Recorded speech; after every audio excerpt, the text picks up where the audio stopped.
All right. Hey, Justin, thank you for coming on the Can Monkey podcast show. Really appreciate you. You taking time out of your day. I was joking that when you're saving the industry one house at a time, making sure it's safe, you can take as long as much time needed to, get anywhere because what you're doing is really pivotal and it's awesome for me to be at all these different conferences and see you speak. And maybe to me, I've heard it, enough times that you can never hear enough times. There's always a new story. There's always something new going on. But for those that maybe don't know who you are and what you do and what you represent for the industry, can you please share a little bit about who you are and what you're doing? Yeah, absolutely. And it has been great seeing you at a lot of different conferences. The knowledge that you're bringing for your customers is really awesome. So I'm glad that you're doing this. So yeah, Justin Thank you. Ford. I am a short-term rental safety expert. There's not a lot of us out there. There's only a few in the world, and certainly I've built a large platform for that globally. I got started in this rental industry actually back in 1997, one home. I managed it on my own and grew that into a company, which then became the largest vacation rental company in the entire northeastern US. Managed as many as 600 properties. At the same time, my give back to the community was I was a volunteer firefighter, and I did that for 15 years, working my way up to captain and the training officer.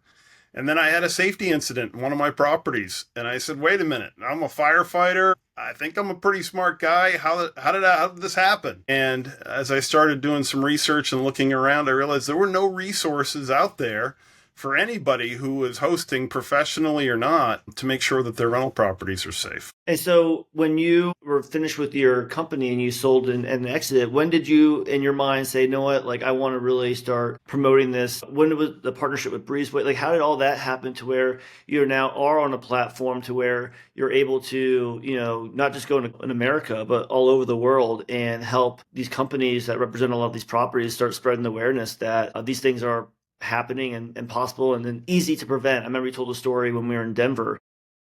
That's the saddest thing is that it's easy preventable, things that, maybe they're just not looking at, but for you, you have a great eye for it. You can see it. So when did this partnership happen to where like you knew you had to do something bigger than where, it was a good win-win for everyone? Yeah, no, absolutely.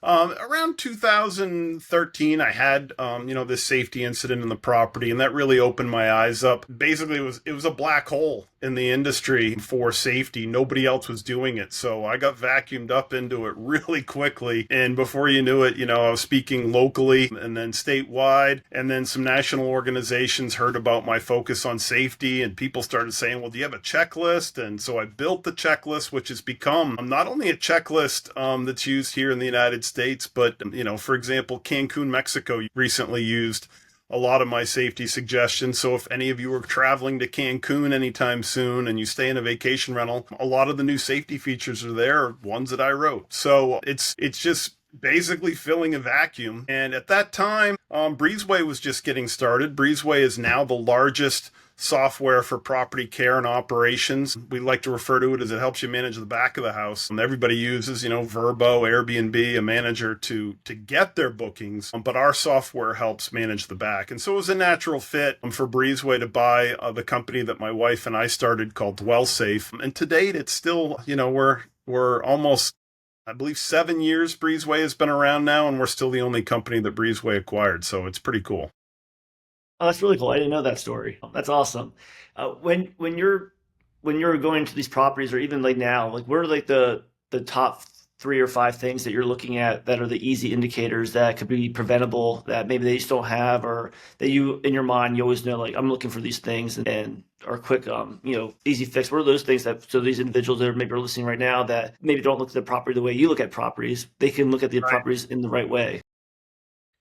Everybody always wants to know, what are the top hits? What's the most common reason? I'll get to that in a second. But I think the first thing that people need to do is they need to assume a level of responsibility and trust. And not a lot of people do that. Some people, there's not many of them, but some might be in a market where the local fire department came out and checked their smoke alarms and, made them put a sign by the door that showed where the exits are. A couple of things here and there. And they go, wow, I think I'm good now. The fire department said I'm good. The unfortunate thing is they're not. Fires and fire related incidents are less than 3% of the type of issues that we have in short-term rentals. It's much bigger than that. And so the first thing someone has to do that they're not doing, and I can assure you most of the people listening here haven't been doing, is they haven't said, wait a minute, these people who've never met me are about to come into my property and they trust me that I've done everything I can to make it safe. And yeah, you may be insured and you may have insurance that might cover you for some of it. But nowadays, as we're learning, negligence is what lawyers are going after to prove. And if you're supposed to do something and make your property safe and you haven't done it, that's negligence. So you're not going to get covered by your insurance. So what are the top three from there? Well, slip, trips, and falls. Same as the rest of the way we live in life. 87% of all insurance claims, 83% of all claims that are related to insurance are slips, trips, and falls. Falling in the shower, falling, taking out the trash because the lights didn't come on, any of that type of stuff. Number two are lacerations, believe it or not. A lot of our short-term rentals don't have very good cutlery in it, especially when it comes to the knives that people cook with. So that's certainly a big one. And then number three is pool drownings. The number one cause of death in a short-term rental is a pool drowning. We have a huge problem with that, and that's something that we need to get addressed and take care of. A lot of our clients that are with Cam Monkey right now, since we started in the Phoenix area, have pools. I mean, especially here in the Scottsdale market, Phoenix market, a majority of them do have pools. So a lot of these people who will be listening are getting this message. What's something that you could tell them that they have to make sure? Obviously, they know a fence and maybe locks in the door, but what's something else that that you can go above and beyond? I know with me, I have 4 kids. They go to my mom's house, they have a pool. It's a scary thing. So especially if you're going to a new house, not knowing how it actually works, what's something that is should be universal that maybe isn't, that if they had a checklist of yours, they would make sure that they had it. What's some of that on the pool side?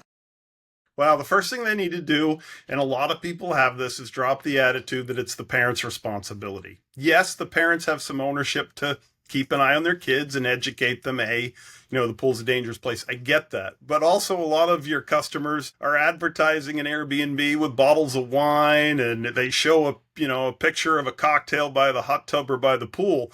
And so we have to remember that most of these incidents that are happening, in fact, 1 in 5 of all pool drownings that happen, and the most common one we see at vacation rentals, there are adults right there. They're just distracted. They're having a few cocktails. They're on vacation. They've got vacation brain. So making sure that you can educate your guests and educate the kids starts with a water watcher program. They're practically free. In fact, you can get free cards from the government. They're $2 or $3 to order them online, and you just leave them on your countertop. And that way the guests come in and they go, hey, what's this? This is something that the guests should wear when they're watching the pool. They're not drinking alcohol. They're not going to the bathroom. They're in charge of watching the pool. And if the kids don't see someone wearing that, they shouldn't be going in the water. So easy to start there. And then obviously it moves into pool alarms, gates that self-close, and pool safety hooks. You've got to make sure your pool looks just like the one at the Hilton. Sorry, I know you don't like the sign that says, check with your doctor before you get in the pool, no running, all that stuff, but that's what you got to do. That makes a lot of sense. And then you're right. I mean, obviously the parents are responsible for their children, but at the same time, if you're thinking that the door is going to be locked, when it doesn't, and you don't know all the little idiosyncrasies, it's kind of out of their control, and you can't keep your eye on your children 100% of the time. Just things happen. With smoke detectors, I remember you speaking something about showing a photo on one of your social medias and saying what's wrong with this, and it was a smoke detector and it was a different color or something along those lines. What's something that with the smoke detector, some of these people buy these properties with as an investment. They don't even have the intentions of living in it, but just turning it around and putting it into a passive income kind of state, but they're not even doing all of what's something they should be looking at on these smoke detectors. I mean, I just heard a family here in the Phoenix area. It was more on a boat, but they were sleeping on a boat and they died from the gases from. What's something that making sure that these alarm systems are all working? Obviously, they should have a green, a light that's showing that it's on and there's a battery in it. But is there something along the lines that maybe more updated? I think that's what you're kind of was going after on that social media post. Well, I think one of the things we've got to make sure people understand are smoke alarms are actually more complex than they think. They really are like models of cars. When you go into Home Depot, Lowe's, True Value, or you go on Amazon, there are hundreds of different brands and types of smoke alarms. A great place to start to research and make sure you have the right type is Consumer Reports. They just came out with the new ratings for this year. That's some stuff I was reviewing. There's new standards from UL 217, which just went into effect. There's only a few smoke alarm manufacturers doing that. There's ionization, there's photoelectric, there's duals, there's combos. These are complex things. You can't just go grab one off the shelf at Walmart, screw it on the ceiling, and go done. There's a lot more that needs to be done. And so, as long as you're taking on and listening to me here and saying, you know what, the smoke alarm is the single most important item in my rental property, I got to make sure people would never die in a fire, then you can do the research and make sure you've got the right types installed in the right locations. That makes a lot of sense. And I think a lot of people is just a lack of knowledge and not knowing exactly that there's a consumerreport.com that they can go to. And I think this is what you're really preaching is that there's things out there for you to go look and make sure that everything's running correctly. Just people just don't know that it exists or where to find it. It's just an easy solution. The problem is, and you probably experienced this as well, they don't teach this in school. Home safety in school is they come in kindergarten with a fire truck, and the whole goal of that is so that kids aren't scared of a firefighter.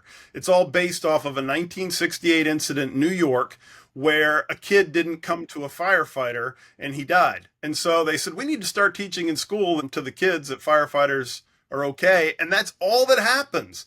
There is absolutely no education throughout the rest of your school curriculum that focuses on this. And it's so important. And as a result, we go out into life not knowing any of these things, but we should. You've got to know these things. No, I mean, you make a good point. I mean, I didn't even know that about the firefighter, but you're right. They don't really teach you all these little idiosyncrasies that I follow on your social media. I remember one time you went to a property where there was a room up top made for kids, but there was no windows. And you were pointing out like the easy fact of how would they escape. But like, even for me not thinking like that, I'd be like, oh, it's a really cool, room for kids. So I think like, it's not that like people are going into it, not really thinking that this is not going to be a safe environment. They just don't think of the things that you're looking at and just pointing out. And you're right. If you're going to have people come to your property and they trust the fact that they're going to be safe, it's you have to look at all those things and make sure that all those risks are eliminated. And I think that's what's great by following you is you do drop all these little nuggets around and things that just people wouldn't really think about. You would look at your property like, hey, actually, I do have a property that has no windows in it. I didn't even think about that. And so that is a good point. When people are using Breezeway and they are, is there a way for, I think you showed us that there's like a badge they can get that shows that this property is, is that, okay, is that true? Is that something? Yeah, absolutely. You can go through our certification process. We have online education. Takes 4 to 6 hours. You get safety certified. I know a lot of your customers probably use Proper Insurance. Proper actually gives a discount if you go through our safety training and make sure that your property's safe. And then we have all the safety templates in Breezeway, the same safety template that might tell the guests that it's time to put the trash out so, Cam Monkey can swing by and pick it up, would also be in there to say, it's time to change the batteries in the smoke alarm. It's time to vacuum them. By the way, they have to be vacuumed once a month. So all that type of stuff is all facilitated, and we cover every part of everything that you need to do to offer a safe short-term rental through our programs at Breezeway. And is that 4 to 6 hours for the whole thing, or is that per property? So they have multiple properties. That 4 to 6 hours will get them for everything. Yeah, 4 to 6 hours gets them all trained and certified so that they can inspect their properties.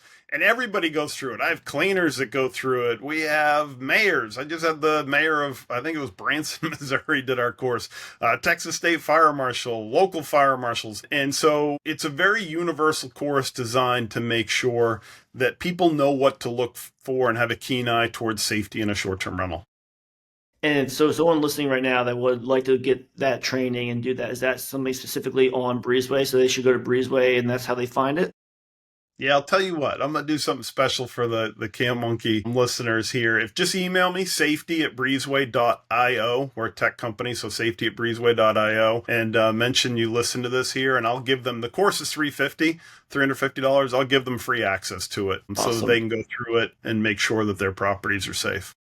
Well, that's great. And I appreciate that. And I think it's not even like that. I appreciate in the fact that it's just a nice way that when they get that, it's helping so many more people. It's just going to be a compound effect that people are going to be able to help save lives by just going through a training and just learning that the smoke detector they have is, 30 years old and it should be replaced. And in their mind, they had no idea.